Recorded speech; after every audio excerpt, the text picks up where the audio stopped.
Choice உங்களை அன்போடு வரவேற்கிறது. ஸோ இன்றைக்கி வந்து பார்த்தீங்கன்னா வலிமை போட்டித் தேர்வு 1. ஸோ அட்டவணையை பொறுத்தளவுக்கு இந்த முதல் அட்டவணை நீங்கள் தேர்வு எழுதுனா மட்டும்தான் அடுத்தடுத்த அட்டவணை எழுதுறதுக்கு ஆர்வம் வரும். கொஸ்டின் பேப்பர் அப்படிங்கிறது என்னன்னு பார்த்தீங்கன்னா அது ஒரு பொக்கிஷம் மாதிரி டவுன்லோட் பண்ணி வச்சுக்கிட்டு அது குப்பத்தொட்டில் வச்சுருக்கிற மாதிரி.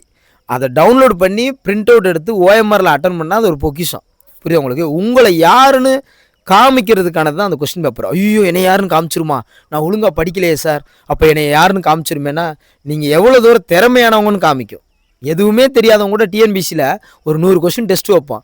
புதுசாக வந்த பையனுக்கு எதுவுமே தெரியாத பையன் 60 கொஸ்டின் அடிக்கிறாங்கன்னா அப்போ அந்த கொஸ்டின் பேப்பர் என்ன சொல்ல வருது?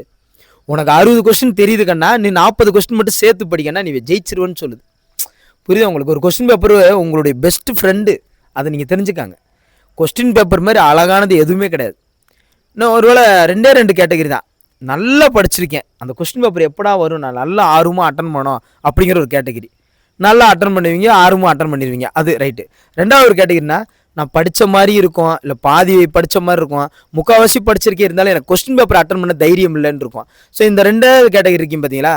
நீங்கள் வேடிக்கை பார்க்குறதுக்கு பதிலாக நீங்கள் இந்த டிஎன்பிசியை வந்து பொறுத்தளவுக்கு வந்து பார்த்தீங்கன்னா எப்படின்னா அந்த கல்வெட்டை வேடிக்கை பார்க்குற மாதிரி. நீங்கள் கொஸ்டின் பேப்பரை சரி யாரோ அட்டன் பண்ணிட்டோம் என்னவோ பண்ணிட்டோம் நமக்கு வராதுல அப்படிங்கிறது அந்த கல்வெட்டை கடைசி வரைக்கும் வீடியோவில் வேடிக்கை பார்க்குற மாதிரி தான். அதே அட்டன் பண்ணிட்டீங்கன்னா அந்த கல்வெட்டு பக்கத்தில் போய் நின்று நீங்கள் ஃபோட்டோ எடுத்துருவீங்க. இந்த வீடியோ நீங்கள் சேவ் பண்ணி வேணால் வச்சுக்காங்க. சார் நான் எல்லா டெஸ்ட்டும் எழுதுனேன் சார், நான் கல்வெட்டு முன்னாடி போய் நின்னேன் சார் நீங்கள் சொல்லுவீங்க.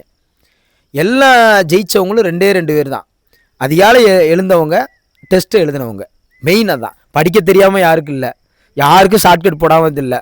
ஸோ எல்லாருக்கும் எல்லாமே தெரியும், எல்லாருக்கும் எல்லாமே தெரியும். புரியுதா உங்களுக்கு? ஸோ அந்த கொஸ்டின் பேப்பரை எடுத்து அந்த கொஸ்டின் பேப்பரை இப்போ எடுத்திருப்பாங்க ஒரு மைண்டில்.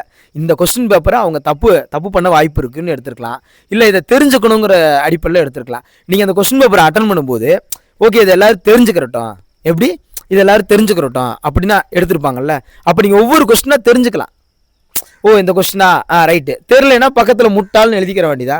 சார் நான் போய் முட்டாளா? அப்படி இல்லைப்பா, நம்ம தெரிஞ்ச கொஸ்டினுக்கு தப்பு பண்ணிட்டோம்ல, அப்போ அந்த இடத்துல முட்டாள்னு எழுதி வச்சா அந்த முட்டாளுங்கிறது எழுதுறது குறைஞ்சிரும். அடுத்தது ஷெடியூலில் ஒரு ஸ்டூடெண்ட் 16 விட முட்டாள்னு எழுதியிருக்காங்க, என்னப்பா வெறும் முட்டாள்னு இருக்கு. சார் தெரிஞ்சே தப்பு பண்ணிட்டேன் சார், நான் முட்டாள் தானே சார் அப்படின்னு.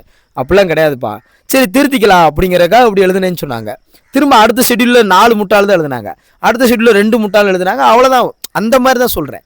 தெரிஞ்ச கொஸ்டினுக்கு தப்பு பண்ணக்கூடாது, அதற்கு தான் மெயின் ப்ராக்டிஸ். தெரியாத கொஸ்டினை தெரிஞ்சுக்கணும், அதுக்கு தான் இந்த மெயின் ப்ராக்டிஸ். புரியுதா உங்களுக்கு? ஸோ எக்ஸாமை கட்டாயமாக எழுதிருங்க. 10 மணிக்கு உங்களுக்கு கொஸ்டின் பேப்பர் வரும், அழகாக பிரிண்ட் அவுட் எடுக்கிறீங்க. ஒரு டீயும் வடையும் சாப்பிட்டா 30 ரூபா, ஒரு டீயும் வடை சாப்பிட்டா 30 ரூபா. ஒரு கொஸ்டின் பேப்பரை டவுன்லோட் பண்ணி பிரிண்ட் அவுட் எடுங்க. தயவுசெய்து செல்லில் டவுன்லோட் பண்ணி வச்சுக்கிட்டு குப்பத்தொட்டில் போட்டு வச்சுருக்காங்க. டவுன்லோட் பண்ணி வச்சா அதுக்கு பேர் அர்த்தம் அதுதான். தயவு செய்து சொல்கிறேன். எக்ஸாம் இப்போ நிறைய பேர் எழுதுவாங்க, இப்போ 5000 பேர் எழுதுறாங்கன்னு வைங்கவேன், கண்டிப்பாக ரேங்க் லிஸ்ட்டு எல்லாமே கொடுப்போம் ரைட்டாக. உங்களுக்கு 1000 பேர் கூட வைங்கவேன் எழுதுவாங்க. அதை வேடிக்கை பார்க்குறவங்க 15000 பேர் வேடிக்கை வைப்பாங்க. அவங்க கடைசி வரைக்கும் வேடிக்கை பார்த்துட்டு தான் இருக்க முடியும். எழுதுறவங்களால தான் ஜெயிக்க முடியும், அது அவங்களுக்கும் தெரியும். இது நான் சொல்லணுங்கிற அவசியம் இல்லை, அது அவங்களுக்கும் தெரியும். அப்போ வேடிக்கை பார்க்குறத நிப்பாட்டிட்டு ஸோ எழுதுறதுக்கான முயற்சியை பாருங்கள், எழுதுங்க. 10 மார்க் கிடச்சா கூட போதும். நான் ரேங்க் லிஸ்ட்டில் அப்பப்போ கவனிப்பேன். ஒரு ஸ்டூடெண்ட் கண்டினியூவாக 46 மார்க்கு 42 மார்க்கு எடுத்துக்கிட்டே இருப்பாங்க. அந்த ஸ்டூடெண்ட் கால் பண்ணி பேசியாச்சு, என்னப்பா நீங்கள் பரவாயில்ல ஆனால் நம்பிக்கை எழுதிக்கிட்டே இருக்கீங்களே. இல்லை சார் ஏதோ ஒரு முயற்சி எடுத்துக்கிட்டே இருக்கேன் சார் அப்படின்னு சொல்லிட்டு தான். அவ்வளோ கமிட்மெண்ட்லேயே அவர் ஒரு முயற்சி எடுத்துக்கிட்டே இருக்காரு. அதுவே ஒரு பெரிய விஷயம் இல்லையா? அவர் இந்த வருஷம் அடுத்த வருஷம் பாஸ் பண்ணிடுவாங்க நம்பிக்கையோடு ஒருத்தர் எழுதுறாரு. அந்த நம்பிக்கை ஒன்று. வேடிக்கை பார்க்குறது அது வேஸ்ட்டு, சுத்த வேஸ்ட்டு. களத்தில் இறங்குங்க, தேர்வை எழுதுங்க. கண்டிப்பாக உங்களுக்கு ஒரு மிகப்பெரிய ஒரு நாலேஜை கற்றுக் கொடுக்கும். 75 கொஸ்டின் ஜிகேல அங்கே வரப்போகுது. இந்த கான்ஸ்டியூஷன்லேருந்து 15 கொஸ்டின் வரப்போகுது. அந்த 15 கொஸ்டின் இந்த கொஸ்டின் பேப்பரில் இருக்கிற எல்லா தகவலும் நீங்கள் எடுத்து வச்சுக்காங்க. இதிலிருந்து தான் அந்த 15 வரும், இதை தாண்டி எதுவும் வராது.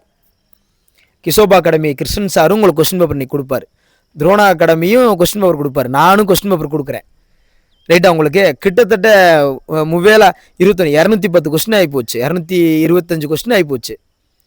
புரியுது உங்களுக்கு? இந்த கொஸ்டின் பேப்பரை தாண்டி அவங்களுக்கு வந்துட போகுது. இதில் இருக்கிற ஒவ்வொரு விஷயமும் நாலேஜ் தான். உள்ளாட்சி அரசாங்கத்தை நான் ஒரு ஆங்கிள் எடுத்திருப்பேன், சார் ஒரு ஆங்கிள் எடுத்திருப்பார், சார் ஒரு ஆங்கிள் எடுத்திருக்கலாம். மொத்தம் இந்த 3 ஆங்கிளில் சேர்ந்து டிஎன்பிசி இதே ஆங்கிளில் ஒன்று வரும்.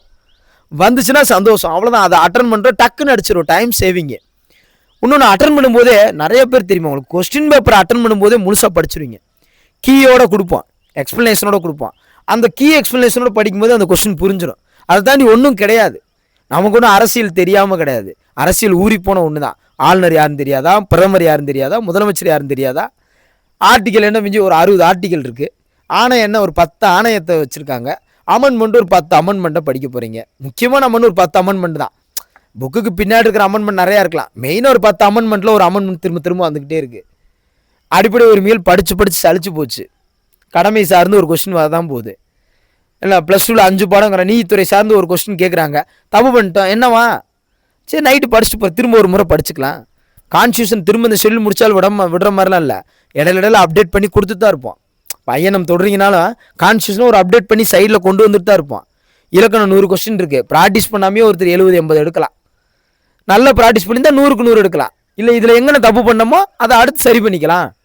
விட்டதை பிடிக்கிறதுல உடம்பு ரீதியாக தான் விட்டதை பிடிக்கிறது ரொம்ப கஷ்டம். இப்போ தொப்பை போட்டுருச்சு அப்படின்னு 4-5 மாதம் ஒர்க் அவுட் பண்ணி ரொம்ப கஷ்டப்படணும்.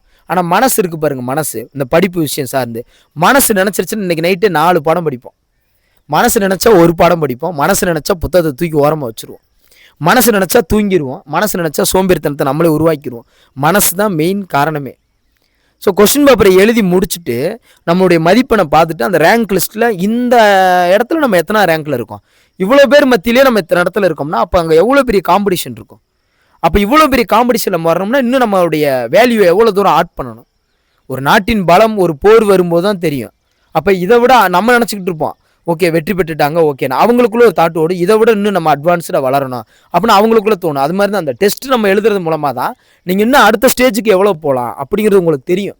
ஸோ தயவு செய்து உங்களை ரெக்வஸ்ட் பண்ணி கேட்டுக்கிறேன், தயவுசெய்து எக்ஸாம் எழுதுங்க. ஃபஸ்ட்டு 10 இடத்துக்கு நீங்கள் எதாவது புக்ஸு என்ன புக்ஸ் கேட்டாலும் சாய்ஸாக இருந்து சரி இல்லை இன்னொரு அகாடமி புக்ஸ் எந்த புக்ஸ் கேட்டாலும் நான் உங்களுக்கு கிஃப்ட் பண்ணி விடுறேன். இல்லை சார் எங்களுக்கு வாட்ச் வேணும் சார், நான் வாட்ச் வாங்கி கிஃப்ட் அனுப்பிச்சி விட்றேன். முதல் 10 வர இடங்களுக்கு OMR ஷீட்டில் எழுதியிருக்கணும். கண்டிப்பான முறையில் OMR ஷீட் நான் வாங்கி பார்ப்பேன் சார், சரியாப்பா?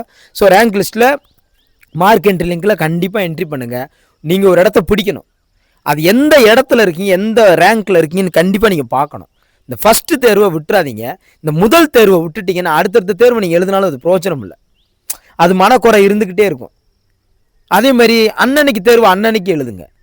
இன்றைக்கி எழுதிருங்க. தேர்வு எழுதுறது தானே, அழகாக உங்களுக்கு கொஸ்டின் பேப்பர் எடுத்து கொடுத்துருக்காங்க, இன்றைக்கி உட்காந்து எழுத போகிறீங்க. அது எத்தனை கொஸ்டின் பேப்பர் இருந்தாலும் எழுதிடலாம். அது எத்தனை கொஸ்டின் பேப்பர்னு இல்லை, ஆர்வம் இருந்தால் போதும், இன்ட்ரெஸ்ட் இருந்தால் போதும். அந்த கல்வெட்டில் நான் இன்னும் ஃபோட்டோ எடுக்கணும் சார், நான் அதோட போஸ்டிங் வாங்கணும் சார். நான் ஏற்கனவே சொன்னதான், வேக்கண்ட் அதிகமாக இருக்கும்போது போராடினது வேறு, கம்மியான வேக்கண்ட்டில் இப்போ போராடி போகிறீங்க பார்த்தீங்களா, இதுதான் மிகப்பெரிய திறமை. புரியுதா உங்களுக்கு? ஸோ அதனால் இந்த எக்ஸாமில் நீங்கள் எழுதி போகிறது தான் பெரிய ஹைலைட்டு. ஸோ தயவுசெய்து எக்ஸாம் எழுதிடுங்க. ஸோ 10 மணிக்கு உங்களுக்கு கொஸ்டின் பேப்பர் வந்துடும். பிரிண்ட் அவுட் போட்டு எழுதுங்க, 30 ரூபா தான் வரும். தயவுசெய்து பிரிண்ட் அவுட் போட்டு எழுதுங்க. அது ஒரு பொக்கிஷமாக வச்சுக்காங்க அந்த கொஸ்டின் பேப்பரை. நீங்கள் எல்லா எக்ஸாமும் எழுதி முடிச்சோன்னே இதை திரும்ப ரீகால் பண்ணுறதுக்கு ரொம்ப யூஸ்ஃபுல்லாக இருக்கும். அப்படியே அழகாக ஒவ்வொரு கொஸ்டினும் என்ன எக்ஸ்ப்ளனேஷனோட லைட்டாக ஒரு பார்வை பார்த்துட்டே போனேன்னு வச்சுக்கோங்க. ஓகே, தெரிஞ்சு தவறு பண்ண கொஸ்டின் அங்கே வரும்போது தப்பு பண்ண மாட்டீங்க. டிஎன்பிசியில் ஒரு கொஸ்டினை விட்டவங்க எவ்வளோ பேர் இருக்காங்க தெரியுமா உங்களுக்கு? ஸோ தவறுகளை திருத்திக்கிறதுக்காகவும் தவறுகளை நம்ம செய்யக்கூடாதுங்கிறதுக்காகவும் தான் இந்த எக்ஸாம் பேப்பரே. ரைட்டாப்பா? So all the best to all. நல்லா எழுதுவீங்க. ஸோ நல்ல மனசோட சொல்கிறேன். ஸோ நல்ல மனசோட நீங்கள் நேர்மையாக நீங்கள் என்றைக்கு எக்ஸாம்களுக்குள்ளே வச்சுட்டிங்களோ அப்பயே நீங்கள் பாதி ஜெயிச்சவங்க தான். அதில் பல கஷ்டங்களை தாண்டி நீங்கள் வந்து எழுதுறீங்கல்ல, அப்போ முக்கால்வாசி ஜெயிச்சிட்டிங்க. அதுக்கப்புறம் எழுதணும்னு முயற்சி எடுத்து தொட்டுட்டிங்கன்னா நீங்கள் 100% ஜெயிச்சிட்டிங்க. அவ்வளோதான், வேறு ஒன்றும் இதில் ஒன்றும் பெருசாலாம் ஒன்றும் இல்லை. இந்த தேர்வை நல்லா பார்த்தீங்கன்னா ஆகச்சிறந்தவங்களும் எழுதுவாங்க, பரவாயில்லாமல் இருக்கிறவங்களும் எழுதுவாங்க, புதுசாக வரவங்களும் எழுதுவாங்க. இந்த இடத்துல 3 பேர் எழுதுவாங்க. எழுதாமல் மட்டும் விட்டுறக்கூடாது. அந்த வீடியோவே அதுக்காக தான் வந்தேன். எக்ஸாமை எழுதாமல் மட்டும் விட்டுறாங்க, வேடிக்கை பார்க்குற இடத்துல இருக்காதீங்க. ஸோ வேடிக்கை பார்க்குற இடத்துல இருந்தோம்னா நம்ம கோர்ட்டுக்கு வெளியவே நிற்போம். எல்லைக்கு கூட போக முடியாது, அந்த எல்லைக்கு கூட போக முடியாது. ஸோ தயவுசெய்து தேர்வு எழுதுனீங்கன்னா தான் அந்த கல்வெட்டுக்கிட்ட போய் நிற்பீங்க. ஸோ தயவுசெய்து தேர்வு எழுதிருங்க. So thank you to all. Thank you. Exam எழுதிட்டு ரேங்க் லிஸ்ட்டை வந்த பின்னாடி ஃபோட்டோ எடுத்து ஸ்க்ரீன்ஷாட்டை வைங்க. இந்த தடவை நான் இத்தனை ரேங்க்கில் இருக்கேன், அடுத்த தடவை இந்த ரேங்க்கில் ஆவேன், கண்டிப்பாக நான் ஆவேன். முயற்சி எடுத்துக்கிட்டே இருந்தால் அப்படியே அழகாக எக்ஸாம் போயிருங்க. இந்த 2 மாதம் உங்களை ஃபுல் ஃபோக்கஸ்டாக நீங்கள் போகிறதுல தான் இருக்கும் உங்கள் வெற்றியை. 5 வருஷம் படிச்சிருக்கலாம், 4 மாதம் படிச்சிருக்கலாம், 7 மாதம் படிச்சிருக்கலாம். லாஸ்ட் 2 மந்த்ஸ் நல்லா ரிவிஷன் பண்ணிவிட்டு நிறையா விஷயங்களை மைண்டில் ஏற்றிட்டு போகிறதுல தான் இருக்கும் உங்கள் சக்ஸஸே. இந்த 2 மாதத்தை மட்டும் எப்படியாவது பல்ல கடிச்சு எப்படியாவது எக்ஸாம் எழுதிருங்க. நிறைய பேருக்கு படிக்கணும்னு ஆசை தான், எக்ஸாம் எழுத ஆசை தான். சூழல் அப்படி இருக்குது சார் எங்களுக்கு அப்படின்னுவீங்க. ஒன்றும் பிரச்சனை இல்லை, சூழல் இருந்துக்கிட்டு தான் இருக்கும். எக்ஸாம் பாஸ் ஆகலாட்டியும் சூழல் இருக்கும், பாஸ் ஆனாலும் சூழல் இருக்கும். காலம் முழுக்க சூழல் வந்துக்கிட்டு தான் இருக்கும். இந்த சூரியன் வர்றது போகிறதுங்கிற மாதிரி சூழல் வந்துக்கிட்டு தான் இருக்கும். அதையும் எதிர்கொள்ளுவோம், பழகிக்கிடுவோம். அந்த சூழலையும் எதிர்கொள்ள பழகிக்கிடுவோம். எக்ஸாம் எழுதுவதே என்னோடது முதல் குறிக்கோள் அப்படிங்கிற கமெண்ட்டோட நீங்கள் போட்டுட்டு நீங்கள் எக்ஸாம் எழுத போகிறீங்க. இதில் நீங்கள் கமெண்ட் போட்டிங்கன்னா நீங்கள் எக்ஸாம் எழுதிடுவீங்க. ஒன்று தெரியுமா உங்களுக்கு? சரி பார்ப்போம் சார் நினைப்பீங்க. இந்த கமெண்ட் போட்டு நீங்கள் போங்க, நான் எக்ஸாம் எழுதுவேன் சார்னு சொல்லுங்கள். நீங்கள் நம்ம சொல்லிட்டோங்கிறக்காக கூட நீங்கள் எக்ஸாம் எழுதுவீங்க. ரைட்டாப்பா? So thank you to all. Thank you. குழந்தையில வச்சுட்டு இருக்கோம் சார் சிரமம். நைட் எழுதுங்க, எக்ஸாம் முடிச்சிருங்க. அவ்வளோதான். நைட்டு கூட உட்காந்து எழுதுங்க. ஆரம்பத்தில் இன்றைக்கே முடிச்சிருங்க. இன்றைக்கே முடிஞ்ச வரைக்கும் முடிச்சிருங்க. நாளைக்குன்னு ஒரு ஆப்ஷன் கூட சொல்லுவேன் நான். இன்றைக்கே முடிஞ்ச வரைக்கும் முடிச்சிருங்க. கண்டிப்பாக நீங்கள் முடிப்பீங்கிற தைரியத்தோட. ரைட்டாப்பா? So thank you to all. தேங்க்யூப்பா.